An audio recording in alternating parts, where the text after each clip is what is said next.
wherever you may be joining us from.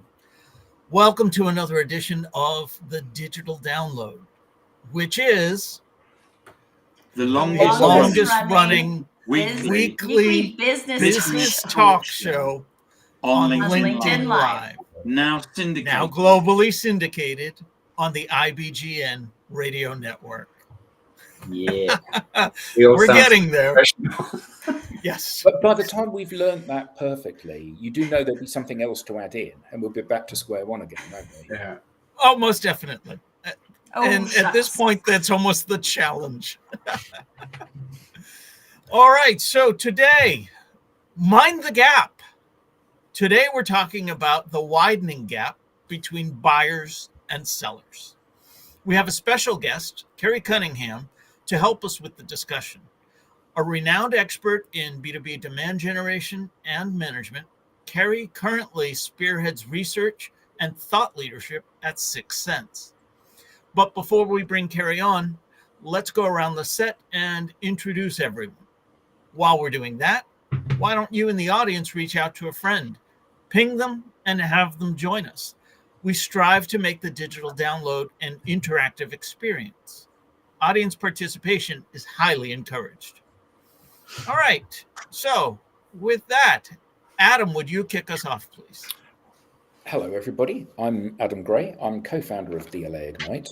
And this kind of current research and thinking of how buyers and people in the sales industry are actually behaving rather than how we think they are behaving is a fascinating topic, and one that's been close to Tim and my heart since we started the company.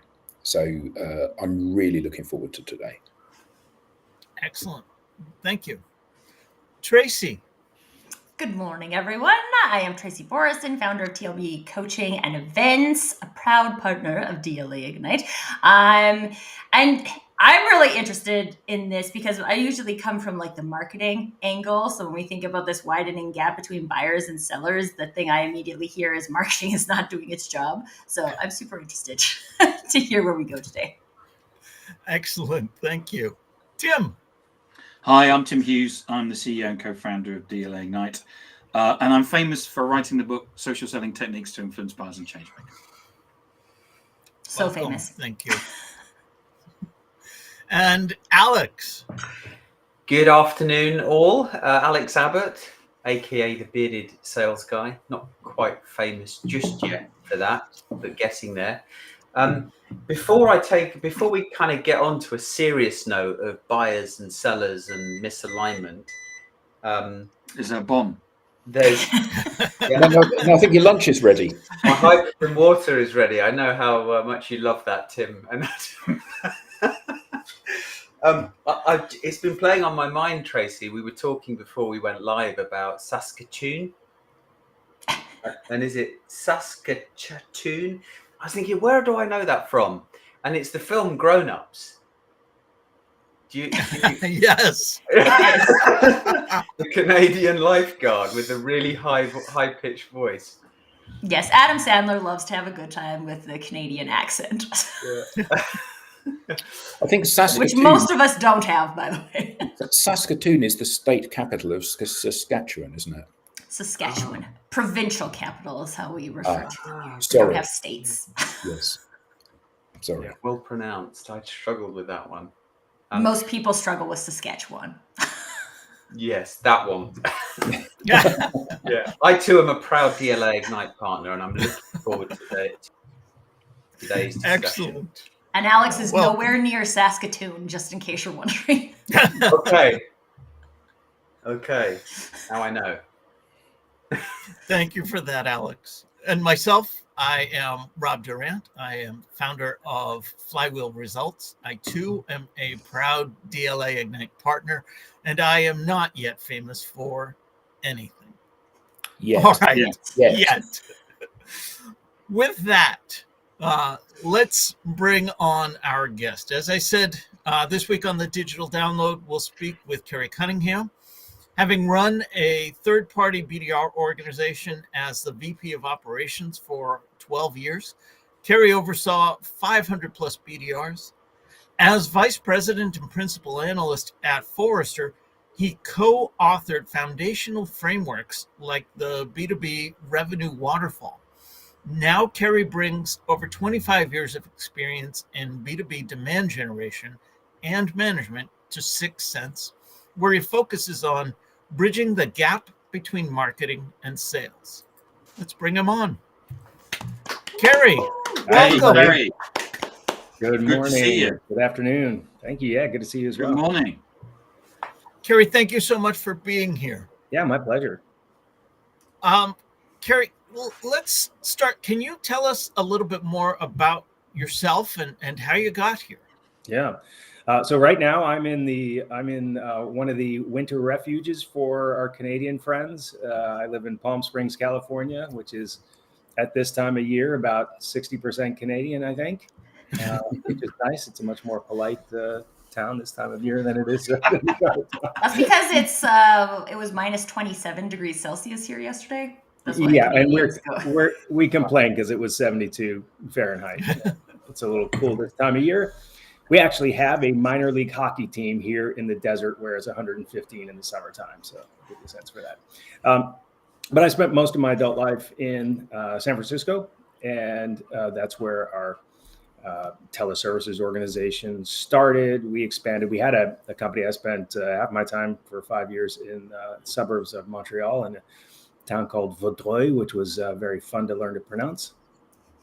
And then I spent the last 10 years essentially as an analyst. So 8 years with Serious Decisions, and then Forrester Research after Forrester bought Serious Decisions.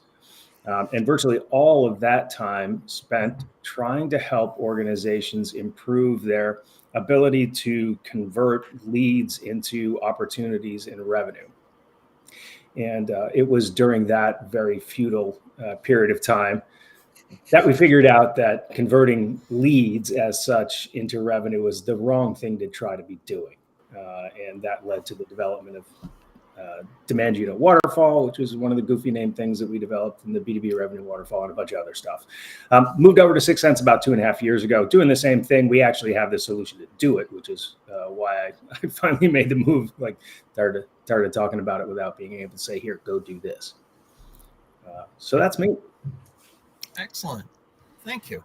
Yeah. So, Kerry, before we talk about results and takeaways, can you give us some background information on the two studies that we're going to be discussing today, the 2023 B2B Buyer Engagement Report and the 2024 State of the BDR Survey?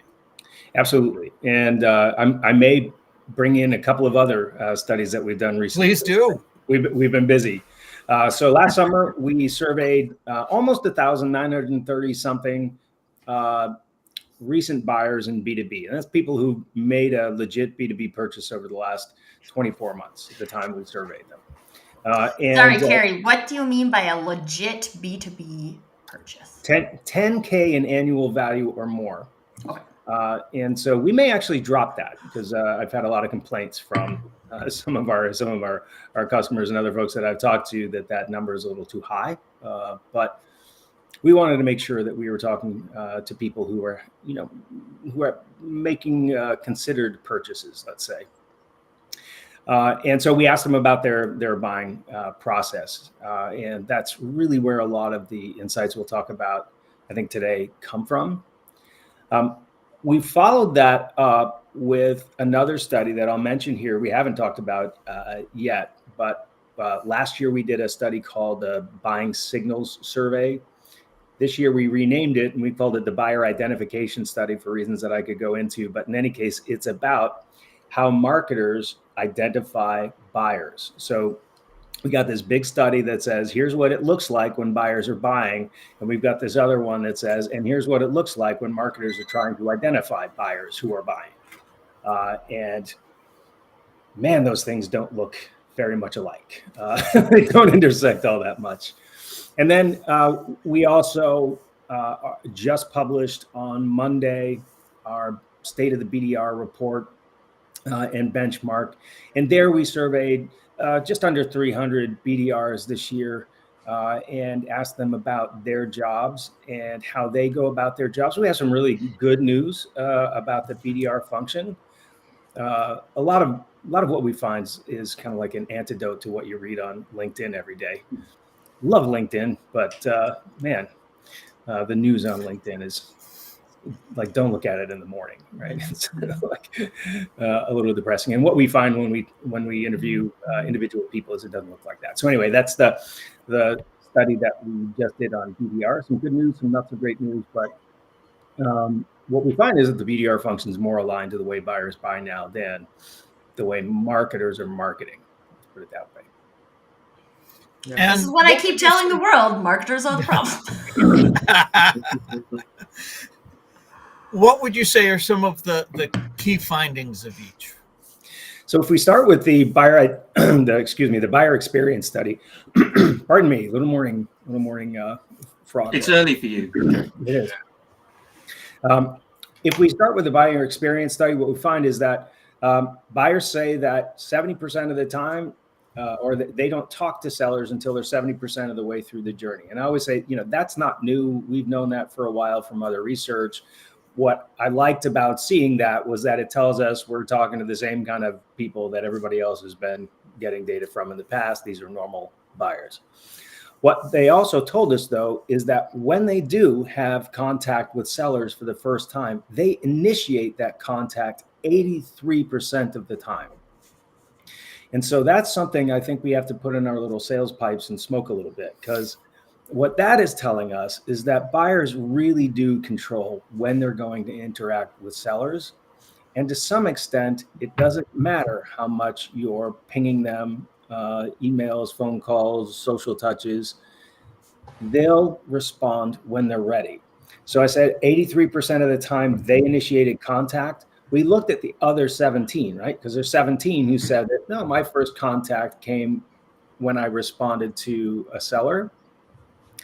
That happened at 70% also, like exactly at the same time. So what that tells us is that whether they respond or whether they initiate, it's going to happen at about 70% of the way through the buying journey. So we have that. We have buyers being completely in control. And then we said, no, when you had that first interaction, which now we know that you initiated, did you have the first interaction with the vendor that you ultimately bought from, or did you have your first interaction with some other vendor? And this was the staggering number. 84% of the time, buyers said that their first interaction was with the vendor that they ultimately bought from. And so when I say that to folks, I always say, look, there's two possible explanations. One is, after I've gone through 70% of my journey with a team of 10 people, having had thousands of interactions already, digital interactions, I picked a vendor at random from my list, and that first conversation was so compelling that I bought from that vendor 84% of the time. Like, I don't think that's too likely of an explanation. What I think the explanation really is it takes 70% of the journey for the buying team to decide what they want and who they want to buy it from. And then, like all the rest of us, when we're going out to buy a car or look at houses or something, we've got our list of favorites, and we start with the one that we want to buy. And we hope that we don't have to do anything else. No. That's where we start and we go first. And that decision doesn't change very much after that. And that last 30% of the buying journey is not about deciding what to buy. It's about validating a decision that we've already made. So may I ask, does that data, because I used to be in marketing, and now I see marketing as being The problem. Tim gave me this phrase, the colouring in department. Sure. And I love that, because for the most part, they are going through the motions of creating messaging for people. And I'm offended by that, just so you know. I know, and I'm partly saying it for your benefit, Tracy. And 9 times out of 10, people don't read the stuff that's sent to them anyway, because too much is sent by too many different people all arriving at the same time. Yeah. So if 84% of the time the buyer reaches out to me to buy from me because they want to buy from me, I don't need to be a salesman, I need to be a shopkeeper. Is that what that research is telling me? If this were B2C, I would say yes. But because it's not, I think there are some other considerations. And by the way, your reaction is the first reaction of a lot of the salespeople that I've talked with about this. And the first thing I did when we saw these numbers was I said, holy, and I went and talked to our own salespeople, including our head of sales, about this. That's the first reaction. But then when we think about what enterprise, especially kind of mid-market enterprise on-up sales reps do in B2B, is they spend a lot of time mapping the accounts, understanding who's inside them, and whether they're thinking about it this way or not, delivering useful content to buyers without having conversations with them. Every sales rep and SDR, BDR knows that you make 1 billion phone calls and send 1 billion emails without getting any response. Well, one thing to know is that they're not responding to you, but they are looking at your content and they are engaging with whatever it is you give them. Now, what I would say is, if what you're delivering to them is a request for a meeting and nothing else, then you're not doing anything to help them buy from you. But if what you're doing is engaging in the practices that my understanding from talking with lots of sales reps is, if what you're really doing is you're delivering value in those one-way interactions, you're saying, hey, we've got this content over here, we've got this event over here, we have subject matter experts you could talk to, we have a community that we sponsor, we do all of these things. If you're delivering those kinds of experiences, then you are influencing those buyers, but you're not going to get the meeting until they've decided that you're on the short list and you're one of the vendors that they're going to talk to. And I think that's the big difference in the understanding. And by the way, so this dovetails with the BDR report. So we did the buyer experience study before we did the BDR report. And so when we did the BDR survey, we put in a bunch of questions about, do you, in the course of your job, invite prospects to communities your company sponsors? Do you deliver value-added content of various kinds? Do you invite them to events of kinds? So we give this long list of things that we ask BDRs, do you do? There are things other than asking for a meeting. And what we found is, I think more than 50% of the BDRs are already doing lots of those things all the time. In other words, they are doing things that are delivering value to potential buyers on the way to trying to get a meeting. And to me, that's what's really, really critical here. So does that help at all? I hope it does. Yeah, absolutely. And I think that getting your insight of this, because a lot of the percentages that we see in your reports, and indeed all research begs some obvious questions. And for the people viewing this, and for us on the panel, it's a good idea to ask the obvious questions, because that's what everybody's thinking. Yeah, exactly. We have a question from our audience. Speaking of questions from the audience, Robert Matson asks, is that 70% point the start of the shortlist? It's the start of engagement with a shortlist. So the 70%. So the way I think about this, so the average B2B buying process in our survey was 11 months long, which corresponds pretty nicely to what a typical enterprise B2B process is. So in that 11-month process, first interactions with sellers are happening at the 8-month mark, roughly. And that's when, so that first 8 months is about doing the research to understand who's on the short list and then putting that short list in an order, right? So it's not just that there is one, that short list is ordered. And so at the time you get to that 70% mark and you start interacting with vendors, you're now validating that short list and the order in which it exists is what buyers are doing. And this is from the buyers. So this is buyers answering questions related to the processes they're following. That's right. Yeah. So is there a period of time before they decide, they're still doing some evaluation, chatting to people before they go, right, now the clock's started?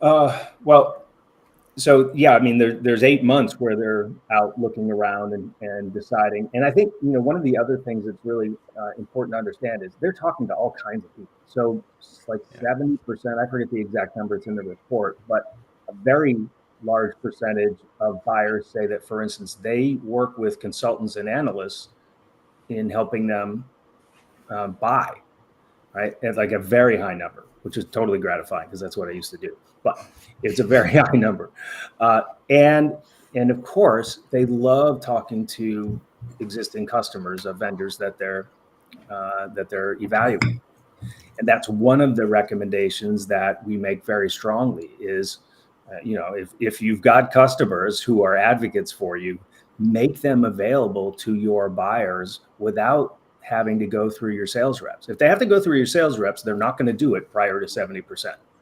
Yeah. If you want it to help them make a decision for you, you've got to get them out in front so that your buyers can see and find and talk to them prior to that.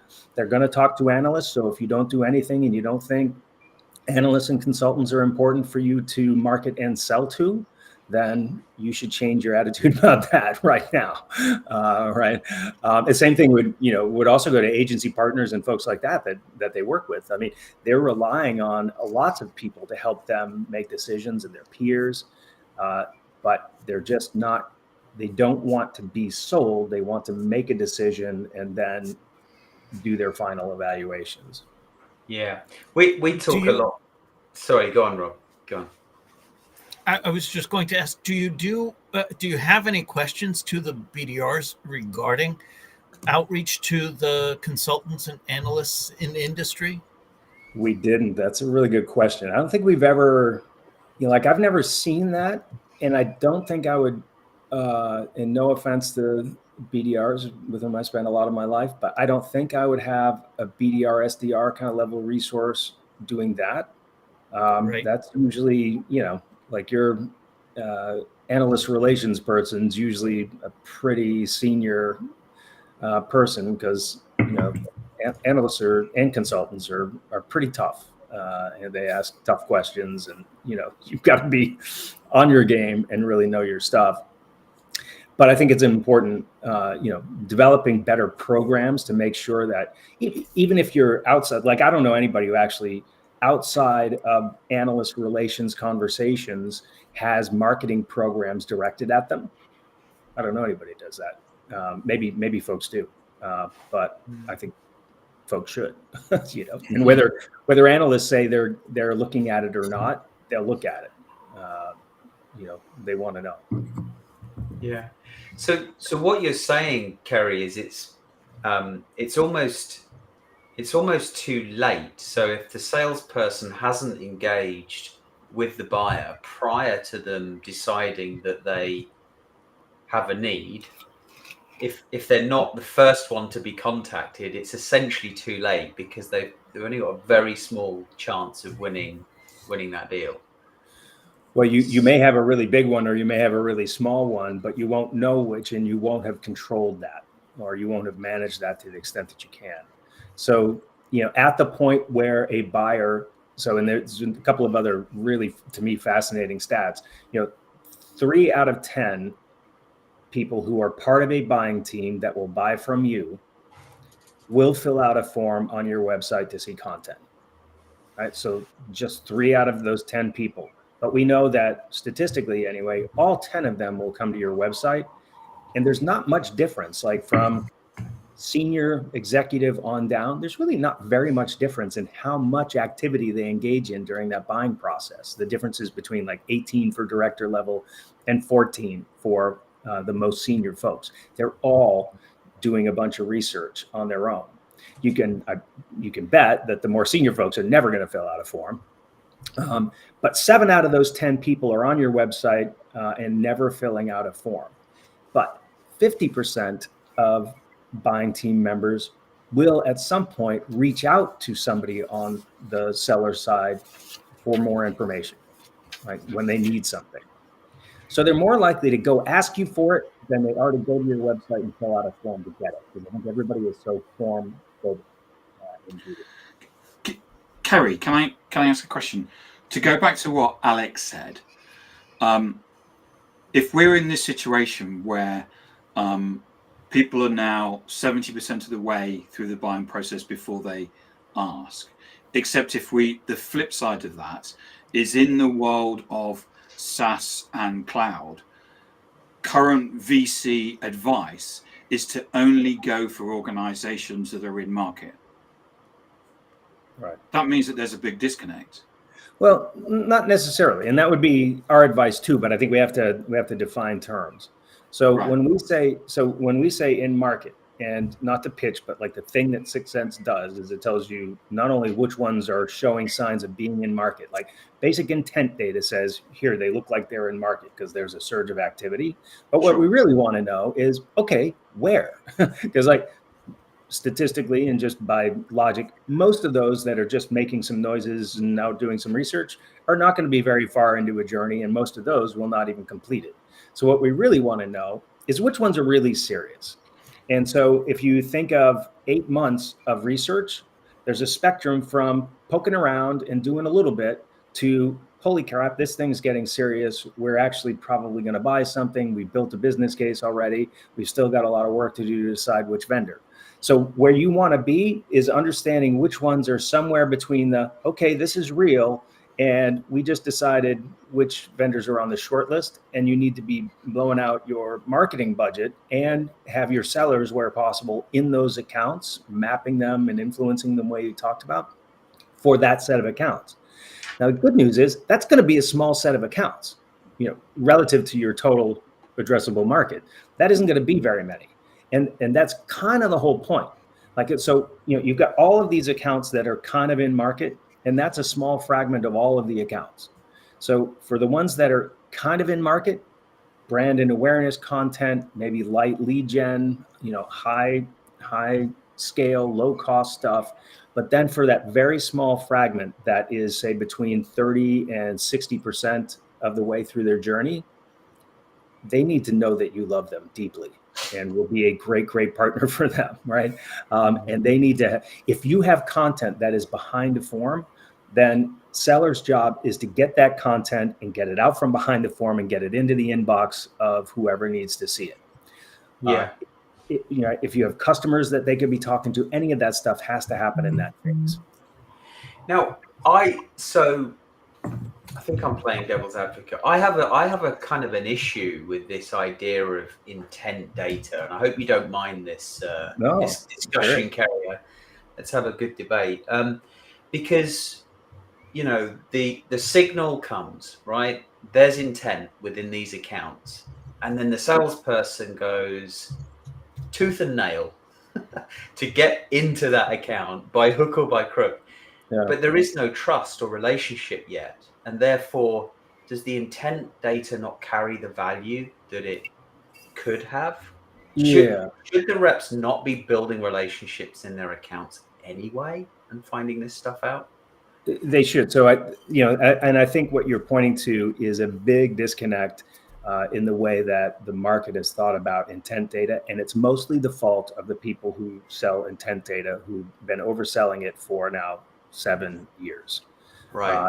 I first wrote a report and framework about this 6 years ago at Serious Decisions.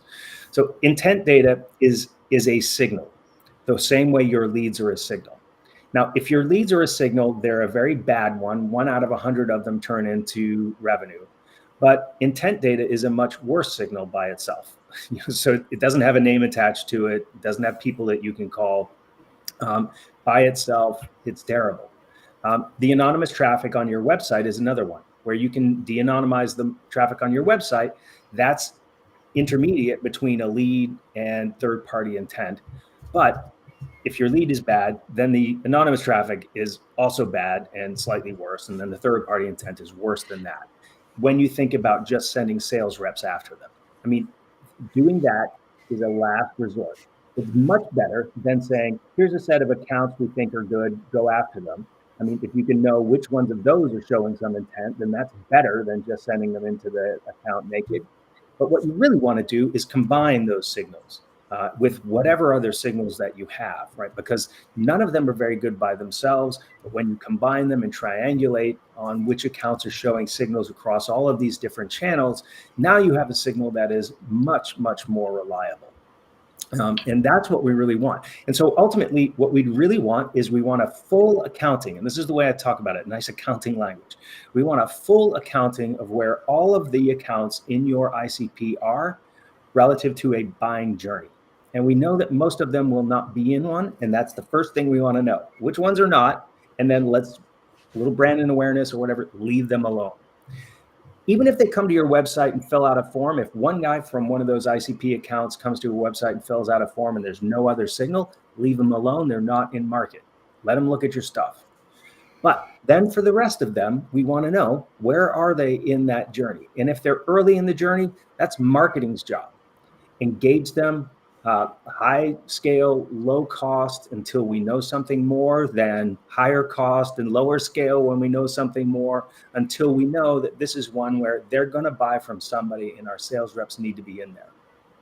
If they're really big accounts, strategic accounts for you, then your sales reps are going to get in there much earlier than that. They're going to map the accounts. They're going to try to develop relationships. They're going to do all kinds, they're going to be in there all the time. And so they'll end up having some more conversations that happen earlier in a buying process because you've developed relationships with them, and that changes the game. If they're enterprise or mid-market where you can't have that kind of relationship with every account, then you're probably not going to be having conversations with them, but you will be able to map the accounts, understand who they are, and do the kind of stuff we talked about earlier. Does that make sense in terms of the intent data and its use? So last ditch is always using it to have sales reps chase after it. So I've got a couple of questions which are kind of interlinked, and I kind of know what I want the answer to be, but I'm going to ask them to you as a question. Adam, can I interrupt before you ask? Yeah. I just wanted to make sure we address some of the comments from the audience. Robert Matson says, analysts are really busy and rely on vendors to update them. If vendors don't do it proactively, then they have no one but themselves to blame. Hashtag commenting for a friend. That's fair. And then Dan Rockwell shares with us, intent can model with time and seasonality. Thank you both for sharing your insights there. Yeah. Adam, the microphone is yours. Yeah, so a little while earlier on, you said that pretty much everybody that's going to buy from you is going to come to your website. And some people, 30% will fill out a form, so they'll kind of expose who they are, and the other 70% won't. But across all of that 100%, 50% of them will reach out to somebody in the seller. So the first question is this: how do they decide who they're going to reach out to? So Alex and Tim and myself used to work for Oracle. It's a company of 220,000 staff. Yeah. I'm thinking of buying a new, I don't know, accounting system. Yeah, accounting system. How am I going to pick the one person? I'm looking for the Tim Hughes. Yeah. And how can I pick the Tim Hughes rather than the Alex Abbott out of the 220,000 people? That's the first question. Okay. A couple of possibilities on that first, because I won't remember the first if you tell me the second. So a couple of possibilities there. One is a lot of that reaching out is probably happening after the 70% point. So we're already now in that validation phase, and I needed a piece of information and I know who the sales rep is, so I'm reaching out. Some of it is probably happening because I've been getting emails and phone calls from these people for a long time now that I've been ignoring. And so I know who they are because they've been reaching out to me, and I reach out to them when I need something.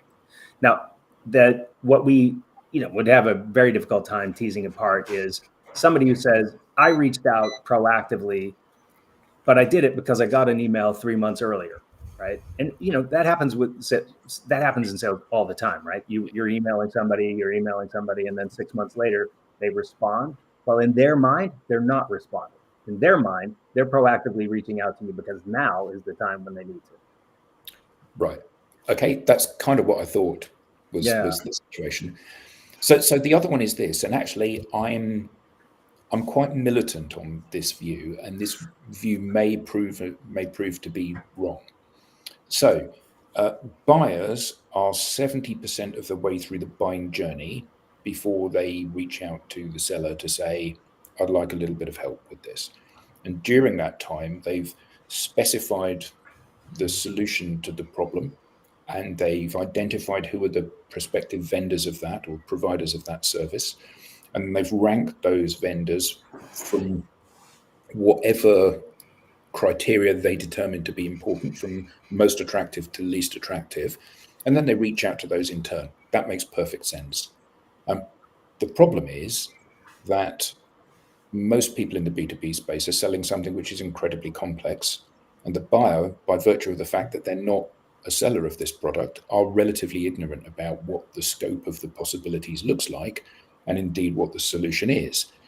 So isn't this like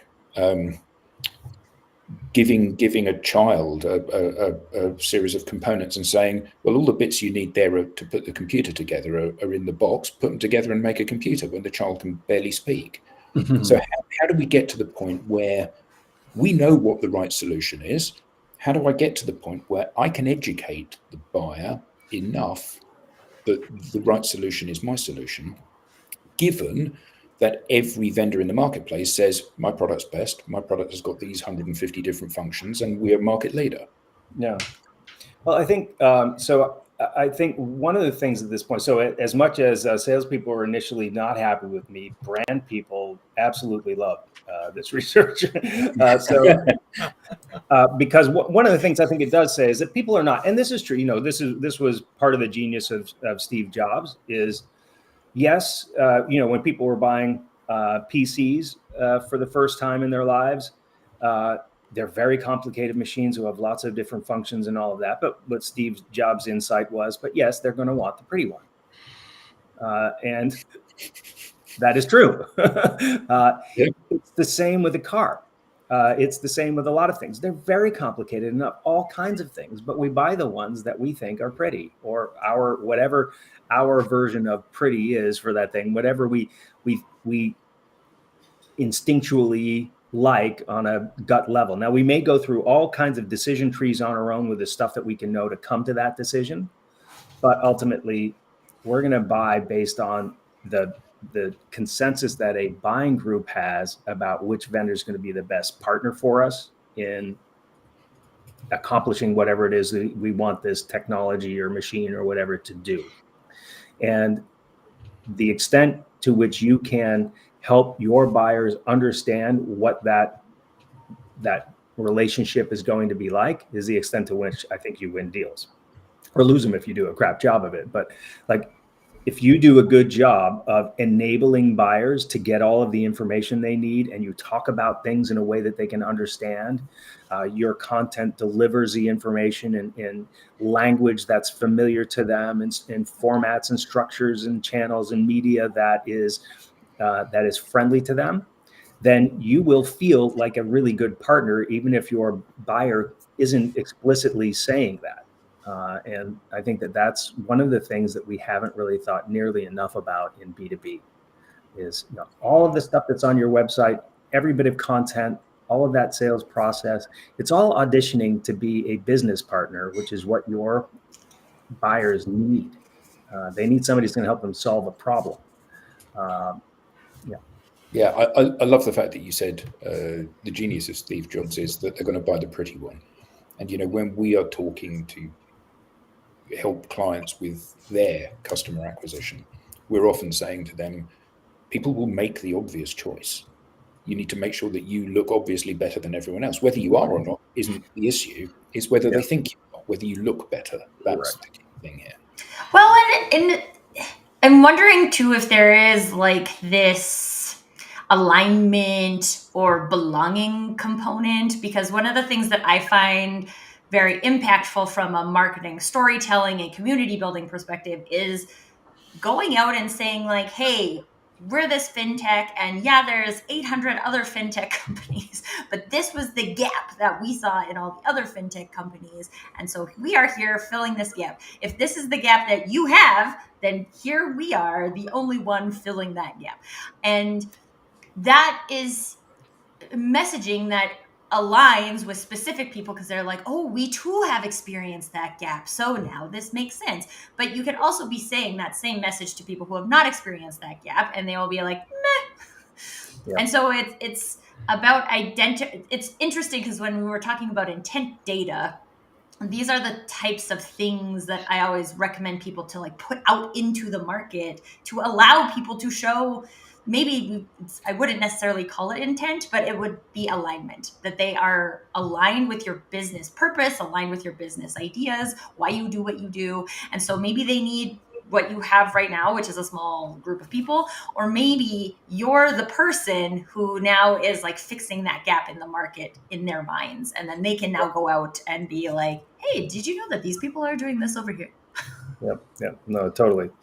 And I think you kind of touched on this early on, but it's cliche to say that people want and crave connection. And that's true even of introverts, especially in a world in which you can be connected digitally and on your own terms. It's what you're doing here right now with this show, is you're connecting people around common things. I think that that's been really undervalued in B2B. And if there are two vendors that do the same thing, and one of them connects you to the rest of the world of people who practice what I practice, who do the job that I do, I'm going to want to be with that vendor, right? These two things do the same thing, but with this one, I get connected to all of my peers and resources and all of that stuff. With this one, I get the job done. Okay, which of those two things am I going to want? And I think that's very undervalued so far in B2B. Mm. Kerry, can I ask you a question about the BDR report? Yeah. There was a number of things that came out to me. One was that, and you said at the beginning about LinkedIn, because there's lots of people on LinkedIn saying the BDR SDR is dead. Yeah. Or we fired or our BDRs or whatever. Whereas your report shows that actually it's not. Right. Oh yeah, I would love to hear how they have not yet been replaced by AI. And also, it was interesting that the amount that people were investing in that was actually going down. But the more you invested in it, the more successful the people were. All right. So if you start first, we found, I think, I may not get these numbers exactly because I'm not looking at it right now, but I think 52% of organizations BDR teams stayed the same size. Another 25 or so grew. But that leaves, about 25% that did shrink. So 25% shrinking is not insubstantial. And for years we would have seen, close to zero or, 10% or something like that. So a bunch of shrinking, but the vast majority are staying the same or growing. And their quotas either grew or stayed the same 80% of the time. So what that tells you is most organizations were expecting to grow. Right. So it's not just that we're doing more with less, but we're actually expecting and trying to grow with the teams. And then what we saw is that BDRs BDRs by and large did a better job of hitting their quotas in this past year than they had in the prior year. We compare year over year. And so there were more of them, their quotas were higher, and they actually did better. Great news there. We also saw that the BDRs who had higher quotas than the year prior were the ones who were more likely to exceed or attain their quota. Right? So higher expectations, and that probably points to the companies expecting to grow and being in a position to grow, having higher quotas, and then their reps went out and got it done. So, man, to me, that's great news, and it does counter the narrative of what you see constantly. Now, if you have a market where there's 25% of BDR teams are shrinking, you're going to hear a lot about that, and that's going to drown out. People don't come on LinkedIn to say we just added 2 people to our BDR team. That's just not not a thing people talk about. So to me, phenomenal news there. Yeah. So I haven't read the full report. I've read the summary, Kerry, and I'm curious to know whether or not you've seen a change in role or a change in responsibilities with BDRs, because traditionally BDRs have folk, their job is to search and qualify or manage inbound, but essentially search and qualify. So they're always looking for that 5% of people that might be in market. But I kind of feel like, especially when I think about Matt Dixon's Jolt effect and he talks about kind of the importance of developing one's personal brand. Are you seeing the role change? Are you seeing BDRs making a move towards developing their personal brand and actually trying to build relationships? Or are they still stuck in this kind of insight-driven, let's search and qualify mode? A lot more of the relationship building. We have a BDR for our company. It's got 17,000 followers or something like that on LinkedIn. We see a lot more of that, and that's why we asked the question about so we know that you go out and you ask for meetings and you try to qualify potential opportunities, and that's everybody's doing that. But what are the other things that you do, or do you do any other things? So back in my day running these functions, which would have been more than 10 years ago. But I also, when I was at Serious Decisions, I consulted with dozens and dozens of companies on this. And still the majority of BDRs were really only trying to get a meeting, trying to set up discovery calls. That's it. But more than 50% of reps are now doing a lot of other stuff that I would put in the category of relationship building.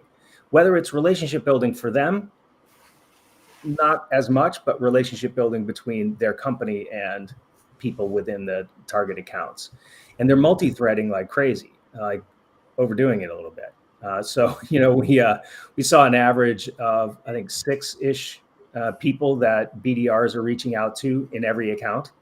Now, the really wonderful thing is here, they're doing that even if they're just following up on inbound leads, which to me, I wrote a brief about that 7 years ago at Serious Decisions. Like, never follow up on a lead again if that's all you're going to do. There's no reason to call into a single person inside an account if you're not going to do anything else. If they ask you to call them and they don't pick up the phone, you should still try to find somebody else and find out what's going on. Why would that person have asked for that? Otherwise, leave them alone. So everybody's doing that now. That's the really good news. The average was 6 people, which is great. I think that's actually now excessive for a lot of companies and a lot of buying group sizes. If there's 10 people on a buying team and you're reaching out to 6 of them, okay, maybe that's okay. But if you're in a smaller deal environment and your buying team is 5 or 6 people and you're reaching out to all of them, there's probably a pretty good chance you're wasting time. If you get through 4 or 5 of them and they're not responding, or 3 of them and they're not responding at all over the course of a few weeks, I don't know, you're probably chasing your own tail at that point. But in any case, I'm really glad to see that multi-threading has taken hold, that BDRs are the vast majority of BDRs are passing opportunities to sales now, like the opportunity object and not a lead. So now that opportunity object can contain a lot more information, including multiple contacts. And so they're delivering content, they're inviting contacts to events and doing all kinds of things that build relationships with those folks, even if they're not getting the meeting right away. So the next thing that has to happen is we've got to look at compensation strategies, because all of the incentives are about getting meetings and discovery calls, right? So, and I think that's where I'm going to be focusing a little time and attention, is figuring out what do we do about compensation for folks whose probably their best purpose is in enabling all of these folks inside these accounts, but not getting immediate meetings. And how do we account for that? Especially as we think about the importance of developing trust between, buyer and seller, or buyer and vendor, and how do you compensate for that, right? Because if you're still compensating on getting the meeting and the BDR is burning the opportunity because they're trying too hard, it's having a negative effect on your business. And it does. We saw that in the data. So we asked the question. So, we know that the average first contact happens at 70%. But we asked, all right, so if a buyer said that they initiated contact, when did that happen? If a buyer said that they responded and that was the first contact, when did that happen? What we expected was that First contact, if they initiated it, would be later than if they responded. That's not the case. They're both 70%, right? So initiate or respond, it happens at 70. And then the other one was, if I said that I had my first contact with the winning vendor, when did that happen? If it was with somebody else, when did that happen? Winning vendor, 70%, because that's almost all of them. So that's the average. But if I had my first contact with a vendor who wasn't the winning vendor, it happened at 61% through the journey, 9 percentage points through the journey earlier, a month or so earlier, which tells you that getting them on the phone or getting them to respond an email earlier does not help your case. And it may be hurting it. That if you're hammering them so much that they respond, it's probably to tell you to buzz off. Unless you've provocated their thinking earlier about a need, a problem they didn't realize they had, and you started that. It could be some of that, but then, the numbers say, yeah, but they were less likely to choose you if you ended up having a conversation earlier. So I think it just means we have to put the buyer first. We have to enable the buyer to choose us, not enable me to get a meeting. And I don't think it's bad to say, hey, and I'd love to chat, or to put a meeting link at the end of the email or whatever it is. Of course, do that. No problem. But lead with what I'm doing for you, who are the buyer on the other end. And lead with it hard. Like, don't make it an even balance. It's got to be about the buyer and enabling them. You'll get the meeting, you'll get the call if you do that well. Yeah, I can almost imagine it going into businesses' qualification criteria now. So what percentage are you through the buying process? Okay, hold on, I can't speak to you yet. Because buyers are so good at answering that question. Yes. If you get a hand raiser, you get somebody who says contact me, or they download a demo, you should absolutely ask them, were we the first vendor you contacted? Because if the answer is yes, 84% to win. If the answer is no, some fraction of 16%. But you just said if they're too early, if they're first and too early, that has a negative effect. That is, but I'm saying if they've raised their hand, so if the buyers initiated that contact already, now we're at 70% already. So that they've initiated that contact. Got it. And so if they initiate that, so then ask them, were we the first one you talked to? Because and then you could have a frank conversation with them. If they say no, then you say, oh, okay, where do we kind of sit on your priority list? Yeah. Am I just comparing to your favorite vendor because I'm not going to put that much effort into giving you a quote? Well, and depending upon the kind of account it is, then you can prioritize, right? If it's a strategic account and one you really want to have, or you're desperate, then you're going to put your best foot forward anyway. But it'd be good to know. Rob, Elizabeth Walker has asked the question: how can we add a taste of service along the way at this stage? I think that's what you ought to be doing.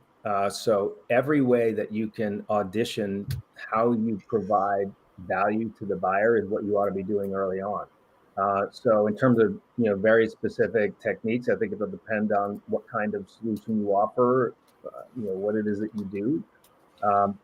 But I would always be thinking about, one, making sure that they have access to your good reference customers, so that they can tell you, those customers can tell them what it's like. But I know companies that have done, customer for a day kinds of things. What's it like to be a customer of us? Here, let's show you. Let's bring you in and show you what it's like, or give you a video that shows you what it's like. Whatever it is that you can do that's going to help you audition for being that partner. And I think, first of all, just get your content out in front of gates, make it good, use language that's common to your buyers that they understand, focus on clarity in everything that you do, so that your buyers have to, this is a staggering stat to me. If they're evaluating 4 vendors, that's 4,300 interactions for a buying journey. If they're evaluating 5, it's 8,000. That's how much harder just having one more vendor is. They got to double the work, right? So it's incredibly hard. We make it very hard because we talk about things in different ways. We differentiate ourselves by the obscurity of our language and all of that stuff. Focus on being clear, and where you've got comparisons with other vendors, make those comparisons, but make them very clear, right? And use the language that everybody else uses. And since they're talking to analysts and consultants, know what your analysts and consultants say about the solutions in the category and how they talk about it, and use that language. Fantastic. I know we're like right on the edge, but I just have a quick question. On the edge. A quick question for Kerry, because if we're talking about relationships and BDRs building more of the relationships, do you also see this as a shift for marketers to be investing more in those kind of relationships? 100%. And I'll use 6 Cents as an example. So we sponsor a CMO community that meets twice on Friday mornings, every Friday. We've sponsored that community for years. It has hundreds and hundreds of CMOs who attend that community every Friday morning. They're our chief buyer. We don't pitch. There's zero pitching in that. What we do is establish a way for those CMOs to have relationships with each other.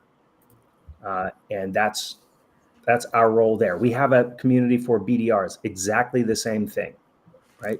We just create a space where they can hang out. It was interesting, Kerry.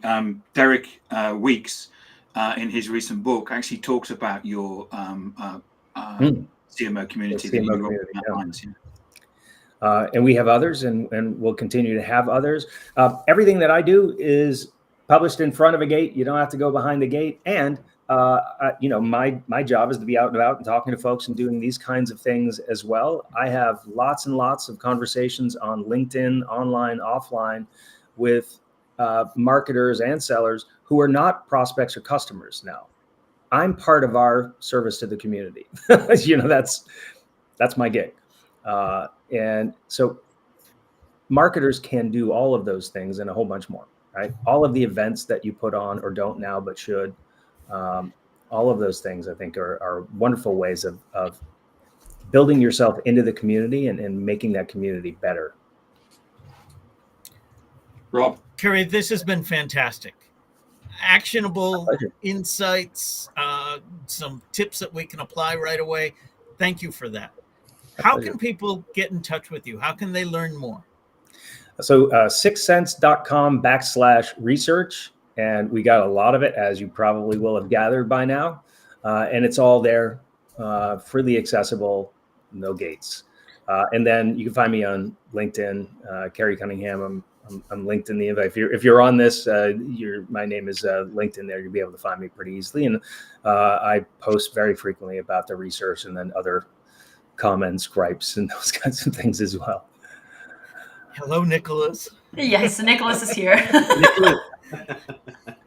So thank you all for being a part of this. We now have a newsletter. Don't miss an episode. Get show highlights. I know there will be plenty from this one. And some beyond the show insights. You can also get reminders of upcoming episodes. Scan the QR code on screen or visit us at digitaldownload.live/newsletter. On behalf of our panelists, to our guest Kerry, and to our audience, thank you all for being a part of today's show. Thank you, Kerry. Thank you very much. Thank you for stepping in at very short notice as well. Yes, thank you so much.